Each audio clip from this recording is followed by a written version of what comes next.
Mr. Claus Sendlinger, the CEO of this Design Hotels, will discuss with us the concept of the Design Hotels.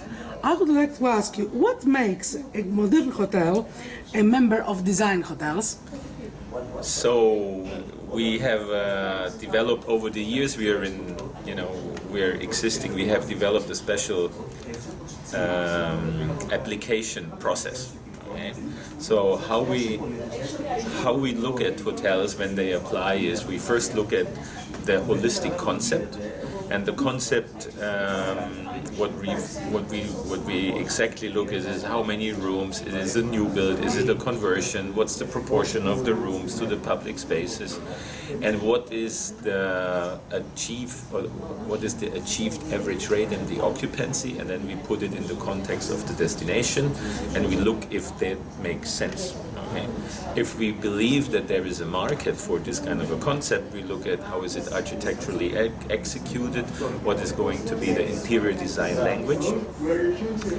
When we agree to this, then we look in how will the brand work, which means like how does it sound, how does it smell, how does it look, and then we look into the next part, which becomes from our point of view more and more important, is how does the hotelier or the hotel curate its neighborhood or its destination? And what's becoming more and more important is what is the approach of the property to sustainability, like to the environment, to the community it operates in, and to its employees. And ultimately what we have found out in the last years is that it's really important of who is the owner and what does the owner really live all of these elements, and when we believe that is the case, then we're going to go into the commercials. So the important criteria is concept, architecture, design, brand, neighborhood, sustainability. What is the motivation of the hoteliers to enter this niche market?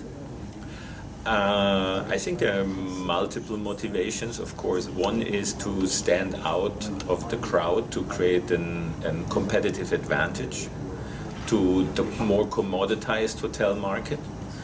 And through this, we believe that we can, and we can also prove that we can create premium. Design and a tasteful concept does not necessarily mean it needs to cost you more than building an ordinary hotel, but it can help you to increase your rate and it can help you to increase your occupancy.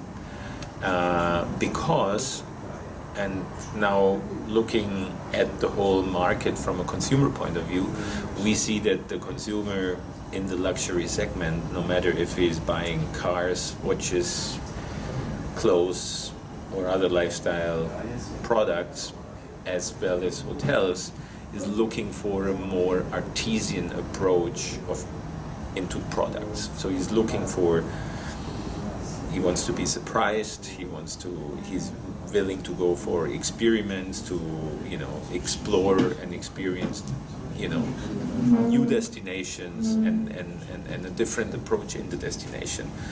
And we can see that this has started maybe 20-25 years ago when we started to come to the market, and it has grown since. And if we look at what's happening in the overall luxury market, we see that the consumer is more and more looking for this limited kind of very authentic, local specific experiences. So I believe we are in a very good spot of the market with high demand, and we can see it in terms of occupancy levels and average rates. What is your future plans for expanding design hotels? It's twofold. Okay, on the one side we have our eyes and ears on everywhere on the planet through our office network worldwide to see that we can grow the portfolio from South America to Asia.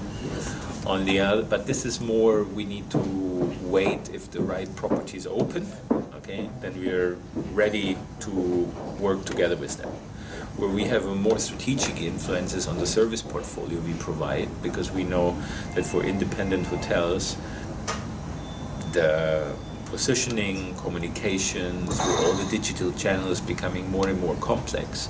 So our job as an intermediary and as a representative of the independent hotels is to tailor our service portfolio from sales, marketing, communication, digital consultancy, and centralized services.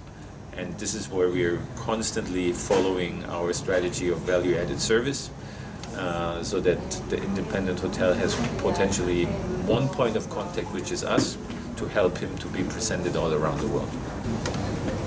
Design hotels is a global trend. What is your opinion for Asia? We had an office since, more than 15 years, first in Bali, now in Singapore. So we have always looked at the Asian market. At the moment we have about 38, 39 hotels throughout the region, and it's growing.